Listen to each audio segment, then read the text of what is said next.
El asilo se concede a personas que huyen de la persecución o que corren el riesgo de sufrir graves daños en su propio país y por lo tanto necesitan protección internacional.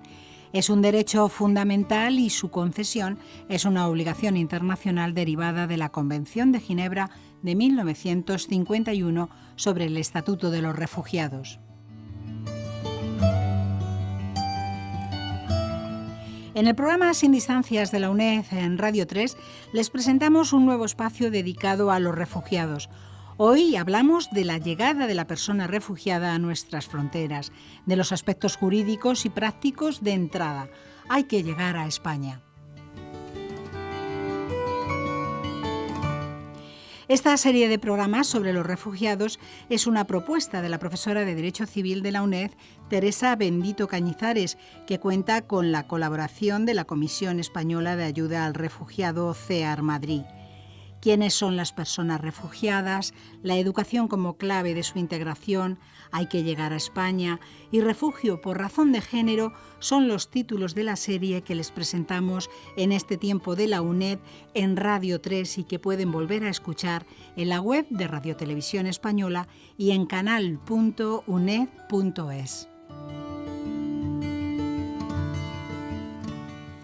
Y damos la bienvenida al programa una vez más a la profesora Teresa Bendito Cañizares, miembro en Power de la Asociación Europea de Enseñanza Superior a Distancia, EACTU, y a Elena Muñoz, abogada, experta en asilo y coordinadora del Servicio Jurídico de CEAR Madrid.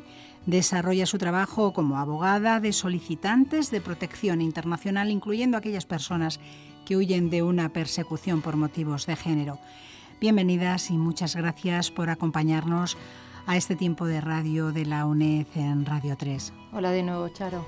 Hola de nuevo, gracias. La llegada a España a las fronteras de la persona refugiada es muy importante y en este programa vamos a saber cómo se realiza esta entrada jurídicamente hablando, qué derechos le asiste y también por quién es entrevistada en el punto de llegada, quiénes están presentes o qué tipos de ayuda reciben, como por ejemplo intérpretes para su comunicación, y qué pasa cuando son admitidos. Y el primer paso para una persona refugiada que llega a España, profesora Bendito, ¿cuál es? ¿La petición de asilo? Pues sí, claramente. Lo que tiene que hacer es, tenerlo claro, que yo creo que no lo tienen claro a medida que van haciendo ese recorrido del que vamos a hablar previamente. Pues lo van pensando, tienen tiempo a tener esa noción de derecho de acogida, de derecho de asilo y esa protección, en definitiva, internacional. Porque en términos jurídicos es imposible que la tengan, salvo que tengan muy claro otras personas que han hecho el mismo recorrido y que les haya salido bien y les hayan informado. Pero verdaderamente yo creo que los que vienen, y ahora nos lo van a comentar, en ese periplo, pues no lo van a tener mucho claro. Pero la contestación es absolutamente informativa. Yo solo quería, antes de empezar esta entrevista, a recordar algo que has dicho en tu introducción y que me parece especialmente importante. Estamos hablando de personas que tienen derechos humanos, y parece una estupidez, pero es que hay que resaltar que desde el año 1948 ya podemos hablar de este concepto de protección y, por tanto, a él hay que darle los pasos o hay que darle la materialización en cada uno de los Estados miembros, por supuesto, en el ámbito de la Unión Europea se está haciendo para que realmente tengamos una buena materialización de ese derecho. Has mencionado la normativa específica, el Convenio de Ginebra del año 51, por el que todo esto va a estar asistido de una forma internacional y me parece especialmente importante. Pero llegamos a España y dentro de nuestra pirámide de Kelsen, ¿no?, donde hemos situado la esfera internacional como punto álgido, vamos descendiendo y en nuestro Estado, en el Estado español, tenemos nuestra ley de asilo del año 2009, que de alguna manera quiere refundir aquellas 3 directivas importantes de la Unión Europea, de las que probablemente hagamos referencias, pero que traspusimos, ¿no?, con esa ley del año 2009. Y que por ello en esta introducción que quería hacer hay que tener en cuenta, sobre todo para nuestro alumnado. Bueno, ya dicho esto, podemos empezar este programa, que primero tenemos que hablar de cómo se llega a España, porque antes de pisar el suelo español hemos dicho que hay una larga trayectoria y a mí me gustaría, Elena, que nos narraras, porque es importante para vosotros, cómo llegan esas personas que pueden luego solicitar el asilo. Así que te doy la palabra. Gracias por venir otra vez aquí. Muchas gracias, María Teresa. Yo creo que el título de este programa es muy preciso. Hay que llegar a España, porque para poder acceder a ese derecho humano que hemos hablado, para poder acceder a la solicitud de asilo, la solicitud de protección internacional, hay que llegar a territorio español o a alguna de sus fronteras. Es decir, una persona que ha salido de su país, hasta que no llegue a territorio español o a una de sus fronteras, no va a poder acceder a ese procedimiento de asilo en España.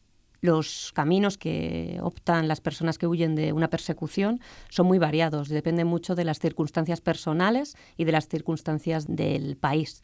Y también dependen, o las vulneraciones que van a ir sufriendo a lo largo de todo el camino también dependen de distintos factores como su género, su edad, el lugar de procedencia. La vía más segura sería la del avión. Una persona que consigue comprar un billete de avión, consigue sacarse un visado si lo necesita, o pagando un sobrecoste, por supuesto, para tener una documentación falsa, pues consigue llegar a coger un avión y llegar a uno de nuestros aeropuertos. Lo que pasa, perdón que te corte ahí, porque la llegada dices es más segura. Bueno, pero yo creo, he leído que a veces se compra un billete de avión en el que te hacen unas escalas. Vemos viajes muy inverosímiles, personas que salen de Siria, van por tierra hasta Turquía, de Turquía cogen un avión que les lleva a Qatar, de Qatar a Emiratos Árabes Unidos, de Emiratos Árabes Unidos a Brasil, de Brasil a Perú y de Perú a España. Y cuando llegan a España no saben dónde están. Y se piensan que están en Alemania cuando llegan a España. O sea, esto existe, pero estas personas se encuentran a nivel de seguridad física en mejor situación que una persona que tiene que cruzar el Mediterráneo en una barca. Porque ahí, esto sería otro programa, hablar del cementerio humano que es el Mediterráneo. La primera dificultad va a ser llegar, o las personas que tienen que recorrer toda África para llegar hasta Ceuta y Melilla, donde son las únicas fronteras terrestres que tiene España con África y donde también se puede hacer esta solicitud de asilo en frontera, en Ceuta y Melilla, pues todo ese recorrido por el desierto, por el Sáhara, hasta llegar a España y todas las vulneraciones de derechos humanos que se producen ahí, también sería otro programa para hacer. Pero bueno, creo que nos podemos centrar una vez que ya han llegado, qué es lo que sucede. Claro. ¿Y la procedencia, siempre es de su país de origen con todo ese periplo o también cuando ya están en Europa, pero que quieren el refugio en España? A nivel de la Unión Europea, como ha dicho María Teresa, existen una serie de directivas y reglamentos, lo que llamamos el Sistema Europeo Común de Asilo, y entre ellos está el Reglamento de Dublín, que establece qué país de la Unión Europea es responsable de estudiar cada petición de asilo que se hace en España. Entonces, esto se ha hecho precisamente para evitar eso, que una persona solicite protección internacional en Francia, se lo denieguen y venga a España, se lo denieguen y vaya a Italia y se lo denieguen. Entonces, una persona que llegue a Europa solo va a haber un país responsable de estudiar su petición de asilo. Es decir, no tiene esa libertad de elección en qué país quiere solicitarlo. Exacto, es un tema de derecho internacional privado y, bueno, pues se aplica. Es muy buena esa puntualización. Pero vamos entonces, ¿no? ¿Hemos pisado o no hemos pisado, Sí. Cristina? Ya en este caso, el que viene por avión, por ejemplo, ¿no? Llegamos al aeropuerto Barajas Suárez. Y entonces ya nos situamos pues en un artículo que es el artículo 21 de la Ley de Asilo, que habla de puestos fronterizos. Y claro, uno llega allí, despistado o no despistado, perdón la expresión porque parece banal, pero no lo digo en ese sentido, y ¿qué se encuentra? ¿Qué autoridades de repente se encuentra allí? Una señora, un señor, unos niños, en fin, quienes vengan. Y quiero que quede claro, porque antes de esa petición pasan cosas, que es lo que yo quiero aclarar como primer punto. Entonces me gustaría que me hablaras de eso, por favor. Vale, pues si nos ponemos en el escenario del aeropuerto de Madrid-Barajas, por ejemplo, pues lo primero que se van a encontrar es la policía del puesto fronterizo. Ahí pueden pasar distintas cosas, que la persona, como tú has dicho, ya sepa, ya tenga conocimiento de que tiene ese derecho de hacer una solicitud de asilo y directamente, cuando llega el control de pasaporte, dice yo quiero hacer una solicitud de asilo y le trasladarían a la Terminal 1. Puede ser que no lo sepa y que al pasar el control de pasaporte vean que tenga algún defecto en el pasaporte o que no cumpla alguno de los requisitos de entrada, entonces le harían un procedimiento que se llama de denegación de entrada, donde le asiste. Es un procedimiento de la ley de extranjería todavía. Exacto, es que estamos en otra ley ya, eso es muy importante. Todavía no estaríamos en la ley de asilo, sería un procedimiento de la ley de extranjería, ahí le asiste un intérprete y un abogado y es un procedimiento en el que se hace ante la policía del puesto fronterizo y valoran si cumplen los requisitos de entrada como turista, como estudiante, como trabajador, según el modelo que haya elegido entrar, y si no los cumplen le rechazan la entrada. En ese procedimiento muchas veces la persona no sabe que puede hacer una solicitud de asilo, pero al explicar por qué viene aquí usted, pues puede explicar, oye, mira, yo tengo una situación esta en mi país, y ahí le informan, pues esto le da derecho a usted a hacer una solicitud de asilo y de protección internacional. Pero es que eso es importantísimo, porque, es decir, nuestras autoridades o los que asisten... Sería el abogado. El abogado. Y las autoridades también tienen esa obligación de hacerlo. O sea, que finalmente ese despiste se arregla en territorio español. De alguna manera se promueve o se incita o se sugiere o se... ¿Qué es el término? No, se informa. Se informa. Es el derecho de información. Muy bien. Esto es lo que establece la ley y lo que establecen las directivas. La directiva de procedimientos lo dice así, que el personal de los puestos fronterizos, si detecta una persona con necesidad de protección internacional, tiene que informarle de ese derecho. Luego, la aplicación de esta obligación de las autoridades fronterizas es diferente de un aeropuerto a otro y de una persona a otra. Habéis detectado que ahí no... La verdad es que nosotros en nuestra práctica diaria en el aeropuerto de Barajas, que tenemos una guardia 365 días al año, sí que vemos que este derecho a la información se cumple bastante y sí que acceden las personas que lo saben y las que no lo saben, pero manifiestan al final una necesidad de protección internacional, acaban accediendo al procedimiento de asilo. Y ahí está CEAR. Es decir, el letrado que va a contactar primero con esa persona es CEAR. En el rechazo en frontera no estamos nosotros. No. Nosotros estamos una vez que... Porque hay muchas personas que le rechazan en frontera y no quieren hacer una solicitud de asilo ni han venido por cualquier otro motivo y no tienen necesidad de protección internacional, le rechazan en frontera y se vuelven. Pero hay gente que sí que viene por ese motivo y al decir que quieren hacer una solicitud de protección internacional, les pasan a otras dependencias donde están las personas solicitantes de asilo, les dan un folleto informativo ya con información bastante más completa de cómo es el procedimiento, qué derechos les asisten. Fundamental. Y ahí también les informan que tienen derecho a tener intérprete y a tener abogado de su elección. Puede ser abogado privado, si es que quieren, abogado de una entidad especializada como CEAR o abogado del turno de oficio si no tienen medios para pagarlo. Entonces ahí es donde normalmente eligen un abogado de una entidad especializada como CEAR y es cuando nosotros entramos en acción, por decirlo así. Exacto. Y entonces ya nos situamos, Elena, dentro de, digamos, de una solicitud, ¿no? Empezamos ya la solicitud. Y entonces a mí me gustaría que nos contaras cómo se realiza esa entrevista, ¿no? Porque yo creo que están presentes, ¿verdad?, el intérprete, el policía nacional y el letrado, en este caso, alguno de vosotros, ¿no? Como CEAR. La entrevista la dirige el entrevistador, que en el caso de Barajas es un policía nacional. Como buena práctica tienen que no van uniformados, es decir, ellos se cambian para hacer esta entrevista, van vestidos de lo que llamamos de paisano o de civil. También para generar un poco de confianza tenemos que pensar que muchas de las personas que están ahí sentadas y solicitando asilo a lo mejor huyen de una persona uniformada. Entonces, tener una persona enfrente que no va uniformada genera mayor confianza. Está presente el intérprete, si no entiende en castellano, no se expresa en castellano, y el abogado, en este caso CEAR. La entrevista realmente es un formulario. Hay una primera parte donde se recogen todos los datos personales, datos socioprofesionales, pertenencia a grupo étnico, religioso, de nacionalidad, grupo político, un poco en la línea de los 5 motivos para hacer la solicitud de protección internacional y cómo ha sido el viaje que han realizado, en qué fecha salen de su país, por qué países han pasado, en qué medio de transporte, todo el itinerario hasta llegar a España. Y ahí pues hay gente que viene en vuelo directo o gente que hace esos viajes inverosímiles que hemos hablado antes. Y finalmente hay una segunda parte de la entrevista, que es la parte central de una solicitud de asilo, que es por qué motivo quiere pedir asilo en España. Y ahí la persona tiene que ir relatando de manera ordenada y detallada su historia de persecución, lo que le ha sucedido en su país de origen para pedir asilo en España. Y esta parte, pues, cualquiera lo puede pensar, una persona que acaba de llegar en un vuelo que incluso hay veces que no saben ni dónde están, los nervios de que estás haciendo una solicitud o una entrevista que puede ser la entrada o el retorno directamente a tu país. Importante para tu futuro, ¿no? Exacto. Con unas personas que has conocido hace media hora, 10 minutos o 5, aunque el oficial de policía vaya vestido de paisano, al final... Pues, que tiene sus recelos, no saben... Es muy difícil ganar la confianza y que una persona vaya a contar con plena libertad todo lo que le ha sucedido. Ahí nos encontramos muchas dificultades. Pero también yo me imagino que todo esto, en fin, habrá también mucho rodado, ¿no? Entre ellos habrá mucho intercambio, porque la persona que llega con un billete de avión, hombre, pues no es lo mismo que a lo mejor lo que tú relatabas que había que contar en otro programa, ¿no? Una persona que viene de Siria, ha recorrido gran parte de Europa y la ha emprado varias veces, en fin, que hasta que llega a España yo creo que esa persona es diferente a la persona que estamos relatando. Ellos sí tienen ya parte del conocimiento de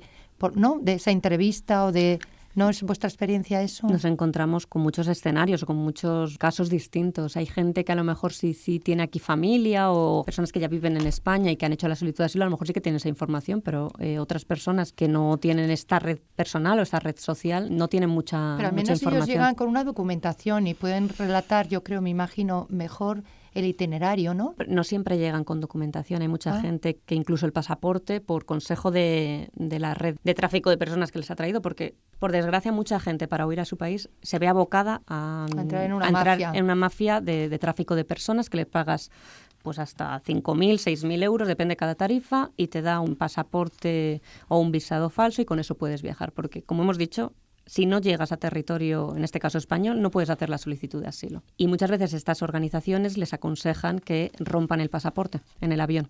¿Ah, sí? Sí, con la falsa información de que si llevas tu pasaporte verdadero te van a devolver a tu país. Y no, o sea, tú vas a hacer una solicitud de asilo. Y de hecho, si llevas el pasaporte es mejor porque así ya has acreditado documentalmente la nacionalidad. Pero hombre, me imagino que eso será porque han estado, yo qué sé, para que vean el itinerario, ¿no? Y no les pesquen a ellos como mafia. ¿O sí, o sea, entender la lógica de las mafias me cuesta, cuesta mucho. Ahí sí. lo dejamos. Bueno, yo tengo aquí delante el formulario y efectivamente, ¿no? Hay muchas partes en esta, las has más o menos relatado.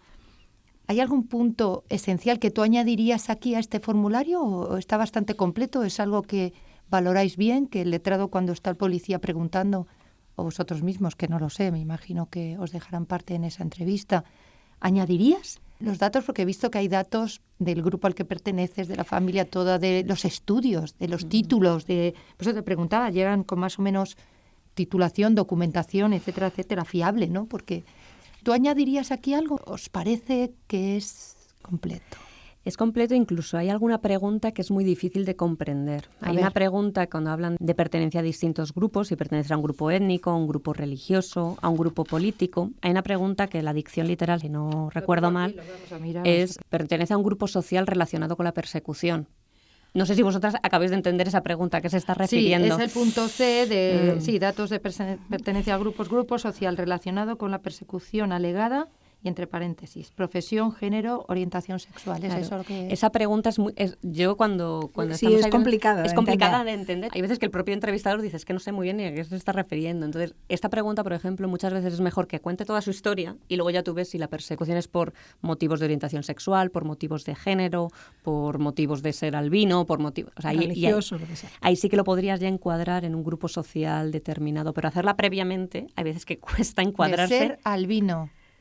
Una persona que, según en qué contexto y en qué país, por ser albino puedes estar sometido a persecución porque te consideran que es una maldición, algo de brujería, y hay personas que... Eso puede pasar en África. Hay países de África que utilizan a las personas albinas incluso para ciertos rituales, entonces corre peligro tu vida o tu integridad física por motivo de ser albino, sí. No, está bien aclararlo porque como es inimaginable las cosas en nuestro sistema... Motivos diversos y casi infinitos a veces. Vamos, yo no sé, muy especiales. Claro, la mentalidad nuestra no es la misma de esas personas que... ¿Te puedes son de contar otros algún países? caso específico donde... Porque la sensación que tengo es que si hay comunicación, y perdón por pensar mal, de los que ya han llegado de ese grupo bien étnico, político, lo que estás contando de esta parte del formulario, y los que llegan en avión, que en principio, bueno, pues tienen por lo menos, creo, un poquito más de adquisición económica, ¿no?, para comprar ese billete, que encima con mafia me imagino que será la pera. ¿No tendrán muy claro que la alegación para ya que se rellene esa parte y sea de verdad fundamental para la concesión futura de una solicitud de asilo? O, por ejemplo, que se inventen, yo qué sé, cualquiera de las cosas que están aquí expresadas, ¿no? Una orientación sexual, lo de albino no puede ser, pero es decir, que hay otras cosas que se podrían inventar. Perdón por la pregunta, pero es que es como... Lo que sí que nos hemos encontrado, y es una dificultad, es personas que vienen aleccionadas por la red o por la mafia que les trae, en el sentido que muchas veces nos estamos encontrando con personas que, además de estar en necesidad de protección internacional, son víctimas de tratas con fines de explotación sexual, sobre todo mujeres del África subsahariana, que huyen a lo mejor por un motivo de los de la Convención de Ginebra, pero en su trayecto de huida caen en una red de trata.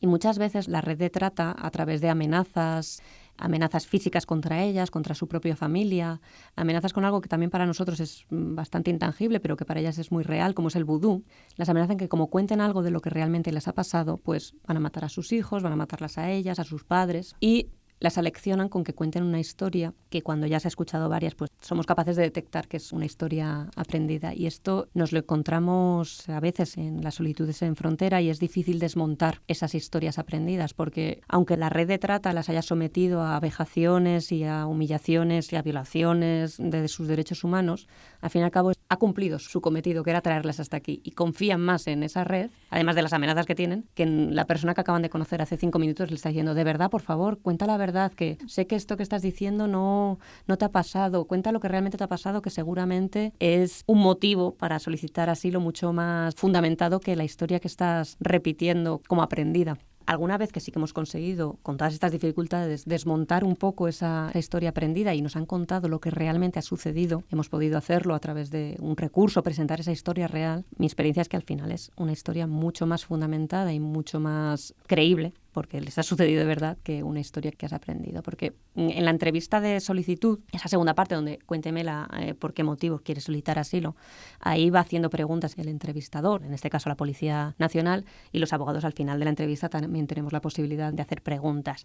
Y es verdad que cuando es una historia aprendida, pues se puede notar, porque en cuanto entras a un poco más de detalles de cómo sucedió esto, en qué día, cómo fue, quién estaba ahí, en qué lugar, si no lo has vivido, claro, es que no, hay preguntas que no vas a poder contestar. Normalmente a mí cuando ves esa parte de que están mintiendo, para mí es un indicio de que hay algo detrás mucho peor de lo que realmente están contando. Claro, porque luego al final estoy pensando mientras hablas, perdón, porque yo soy jurista, en fin, no debería decirlo, pero tú lo estás contando desde tu práctica y yo cuando lo oigo ya se me ponen los pelos de punta, Es por lo que yo digo aquí a toda la audiencia, cuidado conmigo, que esto no es muy jurista. ¿Qué más da? Al final es un motivo igual de persecución, porque en el trayecto, sea por su creencia vudú, sea por lo que sea, o sea porque ellas al final confían más en algo que es una mafia. O sea, saber qué más da el motivo.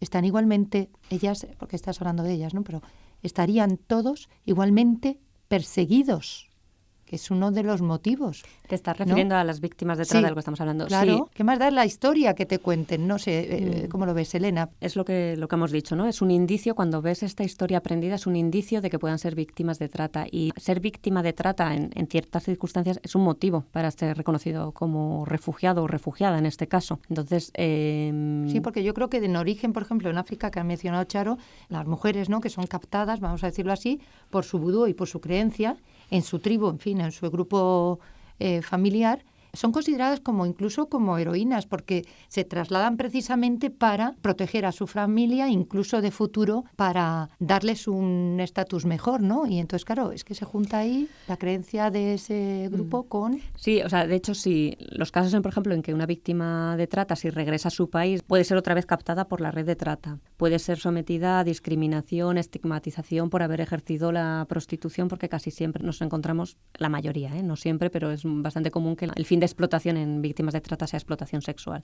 Pues en estos casos sí que podría solicitar protección internacional y ser reconocida como refugiada porque tiene un temor fundado de que si regresa a su país, exacto, va a ser perseguida por motivos de su pertenencia a un grupo social determinado, por su género y por ser víctima de trata. Entonces, estas historias aprendidas son un indicio de que sea víctimas de trata. Exacto. Y es verdad que, y esto hay que reconocer al Ministerio de Interior y a la Oficina de Asilo y Refugio, que en cuanto a la admisión a trámite, porque en frontera lo que estamos hablando es de admisión a trámite, no de reconocimiento del estatuto de refugiado, solo se está valorando si se admite a trámite, si se admite a estudiar un caso o no, directamente no se estudia. Con los casos de víctimas de trata, están teniendo unos criterios bastante más abiertos que años anteriores. Sí que tienen unos criterios más conformes a la línea jurisprudencial que estableció el Tribunal Supremo ya en 2013.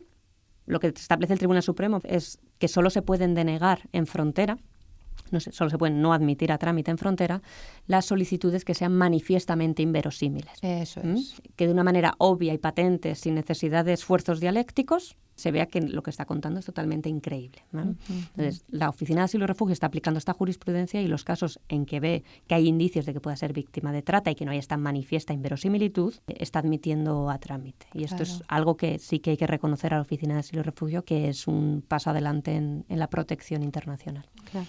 Vamos a seguir un poco más adelante, Elena, porque claro, es el paso previo para que te admitan la solicitud. No hemos empezado el procedimiento. Hay que aclararle a la audiencia, ¿no? Bueno, yo sé que tenéis muchísimo trabajo. Estáis ahí con un montón de gente haciendo unas entrevistas, además me imagino que serán largas, porque es imposible que una persona con confianza o sin confianza, en fin, cuente ahí todo lo que podría ser uno de los motivos para entrada y para darle protección. Pero, bueno, mientras tanto esperan en el aeropuerto, en esa Terminal 1, ¿quién les asiste? ¿Quién cuida de ellos? ¿Cuál es nuestra política? Sí, o sea, una vez que se hace la entrevista, hay 4 días para que la Oficina de Asilo y Refugio, que es la oficina dependiente del Ministerio de Interior que estudia los casos de asilo, les dé una primera respuesta de si admiten a trámite o no su solicitud de asilo. Si esta respuesta es negativa, se puede hacer un recurso administrativo que se llama reexamen en un plazo de 2 días, y este recurso administrativo tiene que ser contestado por la Oficina de Asilo en otro plazo de 2 días. Es decir, estamos hablando que pueden estar 4, 2 y 2, 8 días. 8 días. ¿Vale? Incluso hay veces que más, ¿no? Durante ese tiempo están en unas dependencias del aeropuerto, es profeso para solicitantes de asilo, donde hay presencia de Cruz Roja, trabajadores sociales de Cruz Roja que están pues todos los días, de lunes a domingo, y les dan la asistencia social, incluso normalmente un día a semana o según las necesidades también viene un psicólogo para atender las necesidades de las personas que se encuentran allí, y en el propio aeropuerto hay un sistema de asistencia médica. Es decir, si tienen alguna necesidad médica pueden acudir al médico. ¿Hay algo especial para los menores que llegan o no? Hay una salita de juegos y luego los trabajadores sociales de Cruz Roja pues también se encargan de hacer distintas dinámicas, juegos, etcétera, para distraerlos, porque sí que es verdad que es una situación bastante complicada, sobre todo cuando vas con menores. Bueno, pues entonces seguimos un poco más allá.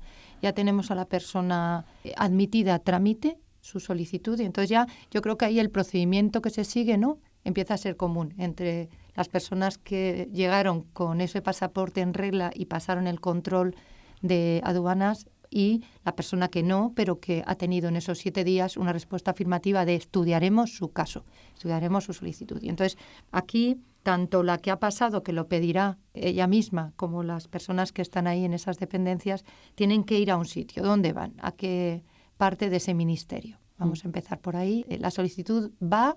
Exacto. Todas las solicitudes se presentan donde presenten en territorio español, se tramitan en la Oficina de Asilo y Refugio, que la ubicación está en Madrid. Si vives en una provincia que no es Madrid, no hace falta que te traslades a Madrid para hacer este trámite. Lo puedes hacer desde pues, o la comisaría de policía o la oficina de extranjeros. Cada provincia determina en qué oficinas se hacen estos trámites, pero desde esa oficina provincial se va a enviar a la Oficina de Asilo y Refugio de Madrid, que es donde se estudian los expedientes de asilo. Como has dicho, una vez que la persona en el aeropuerto ha sido admitida a trámite, entra en territorio español y empieza la segunda fase del procedimiento, lo que llamamos la fase de instrucción. La primera fase de admisión en el aeropuerto es lo que hemos dicho. Las personas que solicitan, que consiguen entrar en territorio español y solicitan asilo, también tienen una fase de admisión distinta, mucho más larga, o de un mes, con causas de inadmisión distintas a las de frontera, y por eso es la dificultad del procedimiento en frontera, porque tiene unas causas extras para denegarte. Es decir, si tú presentas una solicitud en frontera, tienes menos posibilidades de ser admitido a trámite que si la presentas estando ya en territorio español. Es importantísimo, efectivamente. Estamos hablando que en territorio la inadmisión a trámite son solo por causas formales. Pues lo que hemos dicho del reglamento de Dublín, que no sea España el responsable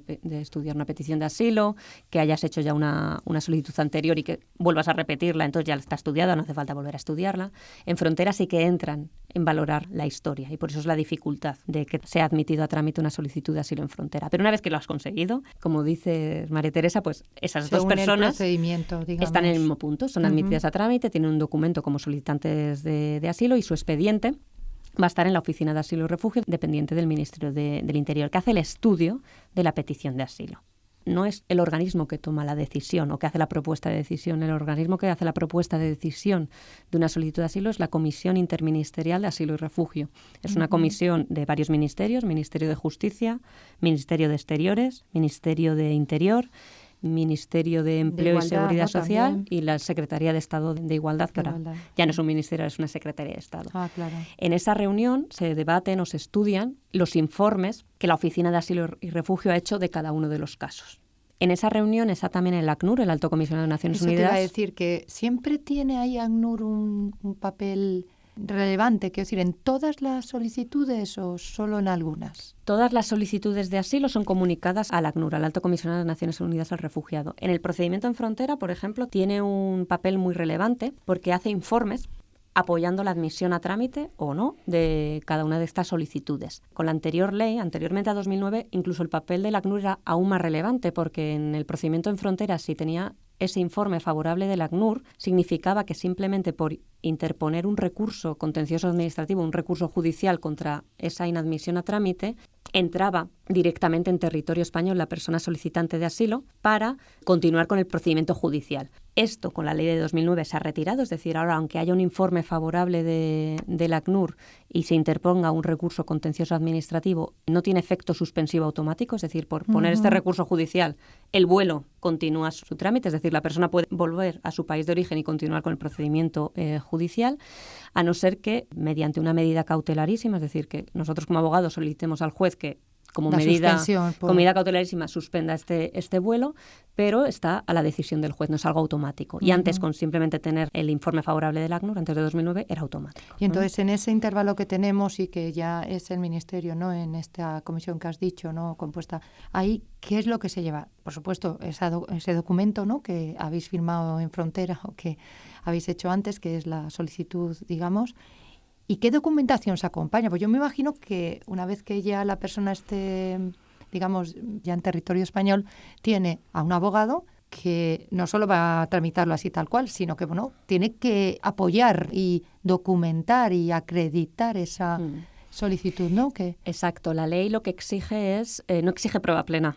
Ajá. Porque es imposible también probar todo lo que una persona cuenta, sobre todo en las circunstancias en las que sale. Lo que exige son indicios suficientes de credibilidad. ¿Esto qué significa? Pues en cada caso es distinto. Claro.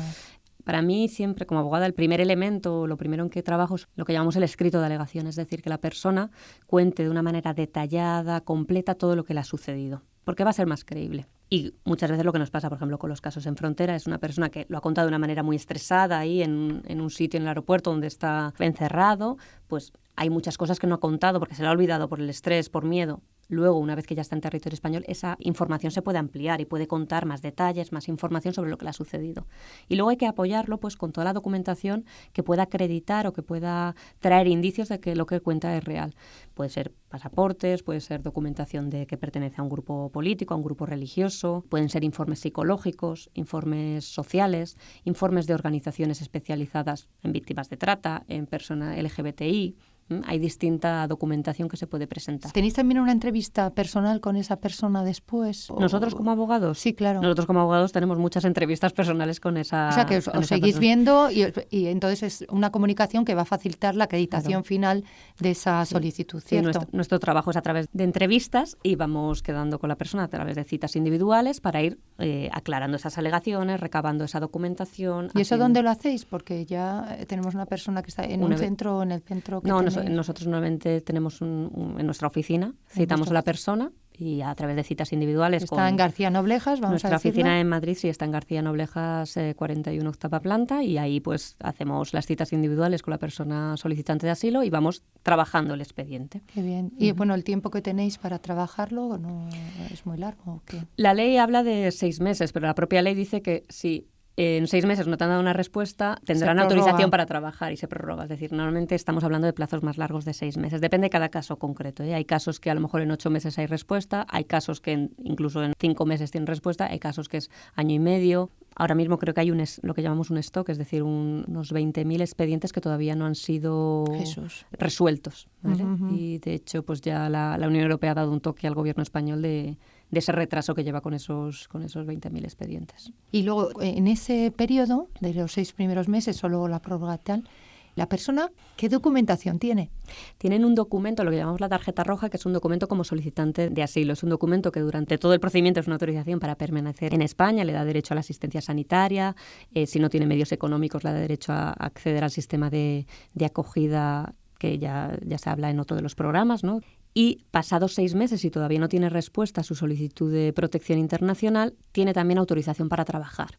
Es decir, la persona pues puede trabajar por cuenta ajena, por cuenta propia, para ganarse su ¿Y tiene dinero. Derecho, aparte del sanitario, a trasladarse? Dentro del territorio español puede trasladarse a cualquier provincia, comunidad. Lo que no tiene derecho es al cruce de fronteras. El propio documento pone que no es válido para cruce en fronteras, es decir, no puede ir ni a Francia, ni a Portugal, ni a ningún otro país. Tiene que quedarse en territorio español donde mejor estime vivir. Pero eso no exime de que pueda hacerlo, porque lo puede hacer en el espacio europeo tranquilamente. Sí, solo que es verdad que si la policía francesa le para en Francia y enseña nos lo pone detrás de los Pirineos, no lo vuelve por el reglamento de Dublín, le devolvería a España. España es el país responsable de estudiar esa petición de asilo. Y eso no está penalizado. A día de hoy no. Ahora mismo hay una reforma de este sistema europeo común de asilo en trámite en la Comisión y en el Parlamento Europeo, y se va a penalizar estos, lo que llaman los movimientos secundarios. Es decir, una persona que solicita asilo en España y se mueve a otro país de la Unión Europea, o a España o cualquier otro país, si se ha movido va a estar penalizado pues recortando los derechos de acogida. Es que eso es muy importante, porque yo pensaba, digo, aquí, bueno, las buenas voluntades, pero luego, en fin, que cada uno hace lo que quiere. Estamos ya casi finalizando, tenemos las pruebas, hemos presentado todo, en plazo o no en plazo, esta administración y esta comisión, el CIAR, que le llamáis, pues tiene que emitir ya, bueno, una resolución. Claro, la CIAR lo que hace es una propuesta de resolución. Y la resolución, o sea, a nivel de derecho administrativo, es la propuesta de resolución, y el Ministerio de Interior es quien emite esa resolución, que se comunica por escrito, se notifica por escrito a la persona solicitante de asilo, si no entiende castellano. Realmente, como llevan ya tiempo, suelen saber ya castellano, pero si no lo entiende, tiene intérprete para que le notifiquen esa resolución. Si es positiva, significa que le han concedido el estatuto de refugiado o la protección subsidiaria, que son los dos estatutos de protección internacional que existen en la ley española y en las directivas, que en la práctica es bastante parecido. Es una autorización de residencia y trabajo de larga duración, 5 años.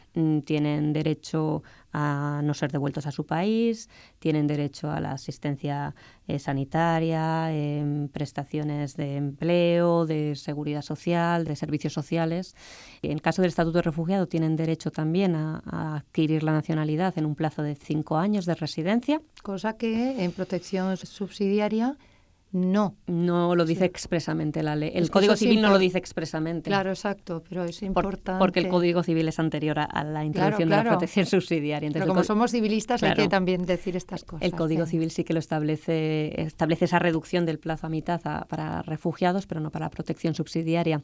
Y tienen derecho, algo muy importante en los dos casos, a lo que se llama la extensión familiar o la reagrupación familiar. Es decir, pueden pedir que vengan a vivir a España sus familiares directos, ascendentes, descendentes y cónyuges o parejas, de hecho. Ahora mismo, a día de hoy, la protección subsidiaria y el estatuto de refugiado es bastante similar, con pequeñas diferencias. Si les deniegan el estatuto de protección internacional, cualquiera de los dos, se puede hacer un recurso contencioso administrativo, un recurso judicial ante la Audiencia Nacional.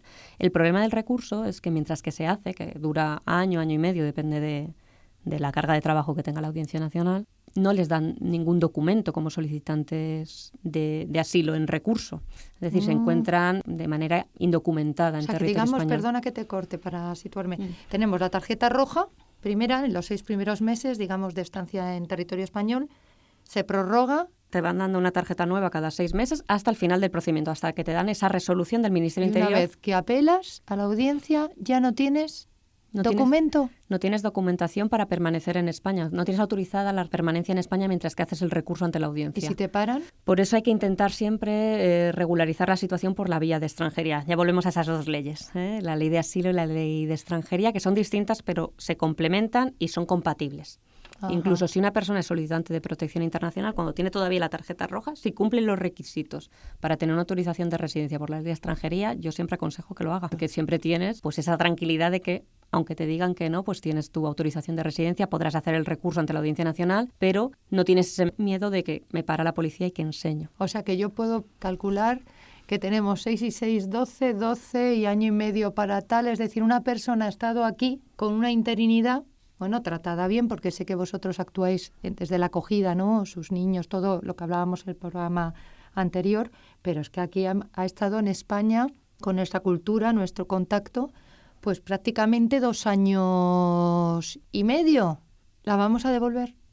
Pero compensa ahora, de repente ya está más o menos integrada, que es una palabra que vamos a utilizar en nuestro curso de verano. Sí, es una de las paradojas que tiene el sistema legal español en esta materia. Una persona que está totalmente integrada, habla castellano, está trabajando porque tiene autorización para trabajar, de repente una resolución negativa de su solicitud de protección internacional interrumpe todo este itinerario de integración y le evoca una situación de irregularidad sobrevenida. Ya no puede trabajar, ya no tiene, tal y como está el sistema de asistencia sanitaria español, ya no tendría asistencia sanitaria porque se encuentra en situación irregular. Toda su vida, su alquiler de piso, etcétera, se queda totalmente truncado. Y nos quedamos solo con las vías, las estrechas vías que da la ley de extranjería para regularizar esa situación. Nos encontramos mucho esta situación de personas que están totalmente integradas y se corta. ¿Significa entonces que estamos denegando muchas apelaciones?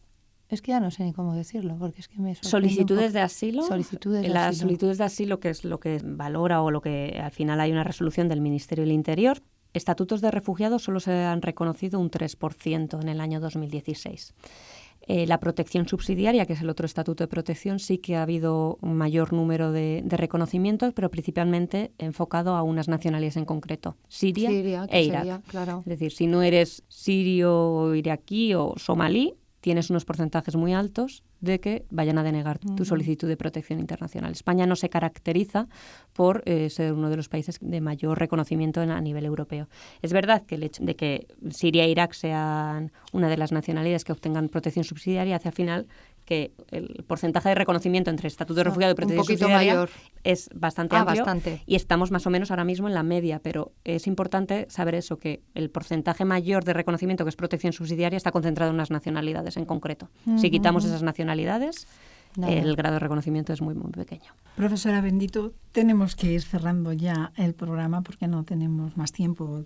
Yo concluiría, decirle a Elena que ha estado especialmente, yo diría, generosa en datos y con sus expresiones, porque esto es difícil de entender, ¿no? Bueno, primero agradecértelo, de verdad, Elena, y luego pasarte la palabra para, si tú quieres concluir, porque ¿cuál es la situación actual? Tenemos ahí dándonos toques la Unión Europea para ciertas cosas, en fin, por un poco recordar lo que hemos estado hablando y lo que de futuro puede realmente venir. Sí, pues yo voy a concluir como hemos empezado, que hay que llegar a España.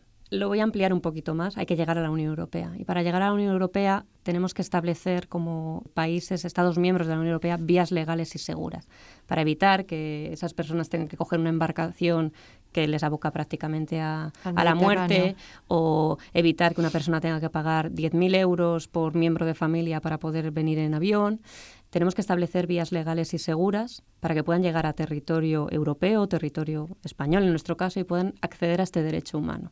Y las vías legales pues son visados humanitarios, la posibilidad de que existe en nuestra ley de hacer una solicitud de protección internacional o solicitar un visado para hacer una solicitud de protección internacional en las embajadas españolas de terceros países, aumentar los visados de reagrupación familiar y extensión familiar. Es decir, existen vías legales para poder llegar a territorio español y que las personas puedan acceder. Que me imagino que habréis propuesto ya, ¿o no? Sí, llevamos proponiéndolas años. Acabamos de enviar también más propuestas al Gobierno sobre esta materia de cómo hay que gestionar la mal llamada crisis de refugiados y esperamos que en algún momento se puedan aplicar. Pues tengo que agradecer a las dos, a nuestra invitada, a Elena Muñoz, abogada y coordinadora del Servicio Jurídico de CEAR Madrid, y a nuestra profesora Teresa Bendito por este tema tan interesante y tan especial que hemos tratado hoy, y es esa dificultad que tiene la persona que necesita esa protección internacional y, como decía Elena, tiene que llegar a España y sufrir todos estos trámites. Así que esperemos que se vayan solucionando y poco a poco vayamos mejorando. Así que a las dos, muchísimas gracias. Muchas gracias, Charo, por la oportunidad y, por supuesto, Elena, por tu participación, que creo que es ya la segunda vez, y espero reclutarte muchas veces más aquí en Radio para hablar de todo esto que es especialmente importante. Por supuesto, a nosotros para CEAR Madrid es muy importante y os agradecemos contar con estos micrófonos y poder llegar a todas las personas que quieran escuchar y entender lo que está sucediendo con las personas refugiadas en España. Pues muchas gracias. A vosotras.